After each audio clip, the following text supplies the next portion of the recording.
En 4 vídeos cortos vimos primero la creación en vista general, en Génesis capítulo 1, y luego la creación con un enfoque especial en Adán y Eva en Génesis capítulo 2. Todo era bueno en gran manera. Ahora, ¿por qué existe entonces tanta maldad? En Génesis 3 descubrimos que la independencia de Dios introdujo la maldad, o sea, el pecado. La separación del dador de la vida trajo la muerte. En Génesis 6 al 9 se nos reveló que el mundo antiguo fue exterminado por su maldad. Dios había dejado con vida solo a 8 personas y los animales que sobrevivieron en el arca de Noé. Solamente deciros que hay más de 100 diferentes relatos en todo el mundo sobre este evento, de todos diferentes lugares del mundo. O sea que no es solamente la Biblia que habla de ello. Después del diluvio, observamos la formación de las naciones. Todos poblaron la tierra según sus idiomas. Los seres humanos seguían con los pensamientos independientes de Dios y perseveraron en el mal. Entonces descubrimos que Dios quería preparar un pueblo para cumplir la promesa hecha a Adán y a Eva. La promesa del descendiente humano que traerá victoria sobre toda maldad y restaurará todas las cosas. Por este descendiente prometido, todas las naciones serán bendecidas al unirse a él. Antes de seguir reflexionando sobre el pueblo de Abraham, en Génesis 12, necesitamos aclarar un tema candente. ¿Existen distintas razas humanas?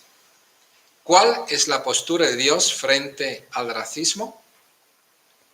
Realmente no existen distintas razas humanas, sino una sola raza, el ser humano.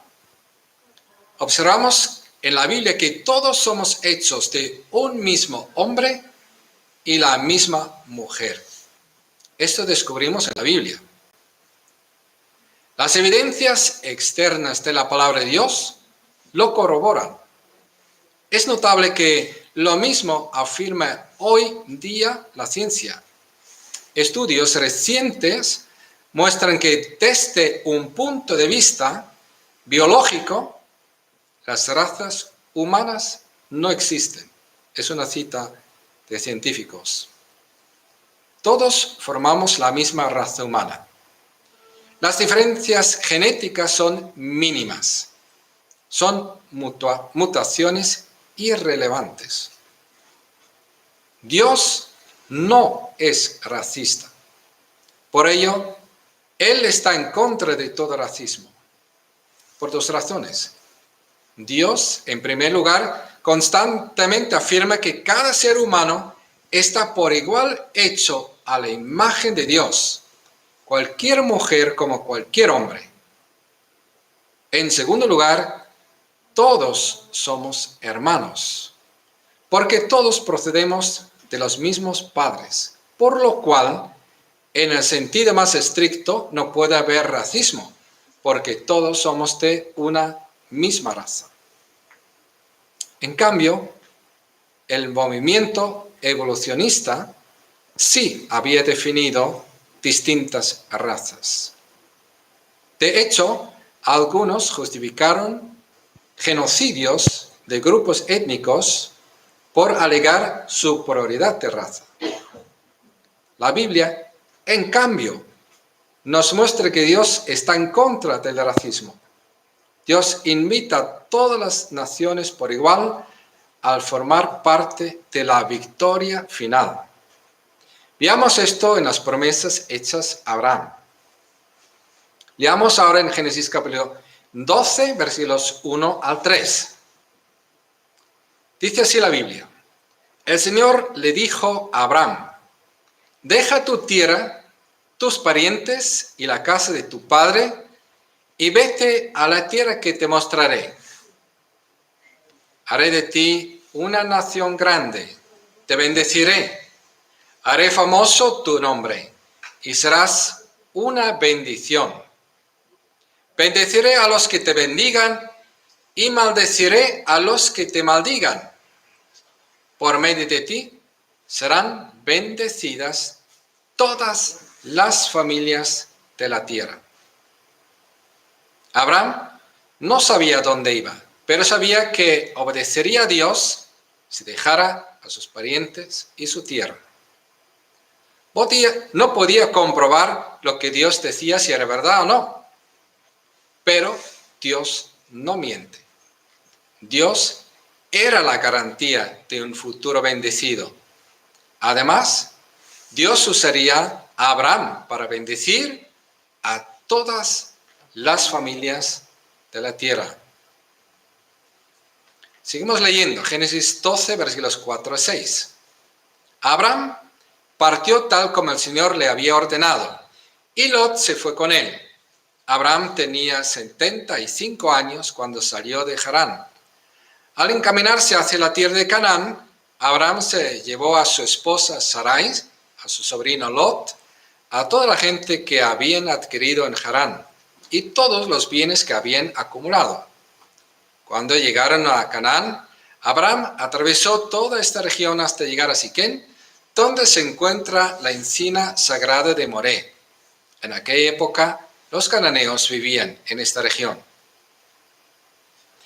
Abraham había llegado a la tierra prometida. Todo era de Dios, toda la tierra, y el Señor se lo daría. Dios quería establecer allí esta nueva nación. Pero había un pequeño problema. Abraham y Sarai no tenían hijos. Pasados los años, Abraham había afrontado muchos peligros y aún no tenía prole. También había preferido la tierra que Dios le asignaba antes de disfrutar en Sodoma y Gomorra. Por todo ello leemos en Génesis capítulo 15, versículos 1 al 4. Después de esto, la palabra del Señor vino a Abraham en una visión. No temas, Abraham, yo soy tu escudo, y muy grande será tu recompensa. Pero Abraham le respondió, Señor y Dios, ¿para qué vas a darme algo si aún sigo sin tener hijos y el heredero de mis bienes será Eliezer de Damasco? ¿Cómo no me has dado ningún hijo? Mi herencia la recibirá uno de mis criados. No, ese hombre no ha de ser tu heredero, le contestó el Señor. Tu heredero será tu propio hijo. Es realmente impresionante. Después de tantos años de esterilidad, Abraham tendría su propio hijo. Dios se lo daría. Génesis capítulo 15, versículo 5. Y luego el Señor lo llevó afuera y le dijo, mira hacia el cielo y cuenta las estrellas, a ver si puedes. Así de numerosa será tu descendencia. Dios de la nada había hecho los cielos y las estrellas. Y ahora Dios haría de esta pareja estéril una gran nación, tan grande que no se podría contar. Génesis 15, versículo 6. Abraham creyó al Señor y le fue contado por justicia. Leo ahora la versión de Reina Valera, 1995, por su claridad.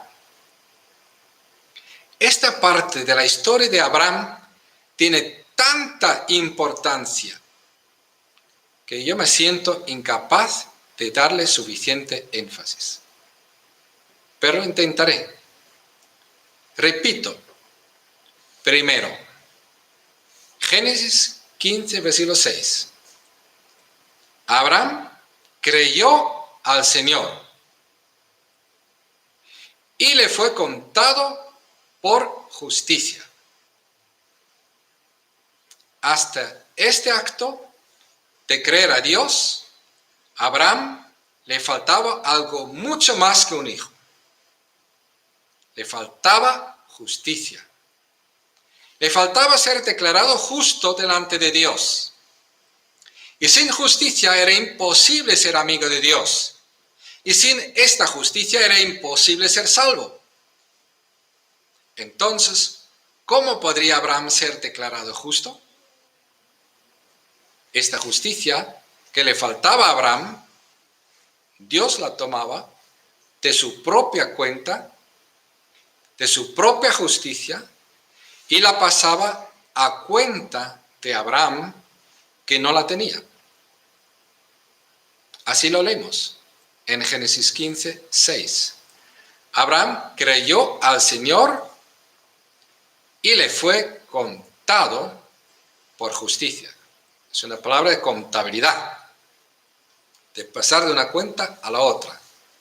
La justicia de Dios a la cuenta de Abraham. ¿Qué había hecho Abraham para que Dios tomara su propia justicia y la pasara a cuenta y a favor de Abraham? ¿Qué había hecho? Creer a Dios. Atención, no creer en Dios. Abraham creyó a Dios. Dios había hablado y Abraham le creyó. Dios había anunciado cumplir su promesa. Dios había prometido dar al vencedor para bendecir a todos. Abraham creyó a Dios y Abraham creyó en el prometido vencedor. ¿Fue Abraham declarado justo porque había vivido sin pecado? Evidentemente, no. ¿Había Dios puesto su justicia a cuenta de Abraham porque había cumplido la ley de Moisés? Moisés aún no había nacido. De hecho, Moisés es el escritor de este relato. ¿Había Dios puesto su justicia a cuenta de Abraham porque había realizado algún sacrificio? ¿Algún rito de purificación? Pues no. Abraham solo había puesto fe en la promesa de Dios. Abraham era justificado porque creyó a Dios. Pues nada más. En esta historia descubrimos algo sumamente importante. El que cree a Dios es declarado justo. No por obras de una ley, ni por buenas obras, ni por la mediación de una religión, ni por un rito de purificación. El que cree a Dios es justificado solo por la fe. Solo por creer a Dios. Solo por creer que Dios promete lo que uno mismo no puede hacer ni merecerse jamás. Dios nos promete salvar. Solo Dios lo puede hacer. Nadie lo merece. El que cree, Dios le pone su propia justicia a su cuenta. El ser humano se salva, por tanto, solo por la fe que proviene de la palabra de Dios. Por ello, te exhortamos, conoce a Dios, conoce su palabra, cree a Dios. Este descubrimiento es lo más importante, no solo de esta historia, sino de toda la Biblia entera. Nadie es justificado por una religión, ni por obras, sino solo por conocer y creer a Dios. La salvación es por gracia, solo por la fe, siempre, para todos. Dios hizo un pacto con Abraham. Dios le mandaba a Abraham dividir unos animales, separarlos y disponerlos de tal forma que quedaba un camino entre ellos. Lo puedes leer en el final del capítulo 15. En aquella cultura era normal confirmar así los pactos entre dos que garantizaban su cumplimiento. Pero, de sorpresa, leemos que mientras Abraham estaba semidormido, solo Dios garantizaba el cumplimiento de este pacto. Solo Dios actuaba. Solo Dios daba garantías de este pacto. La salvación la garantiza solo Dios. Nada podemos añadir.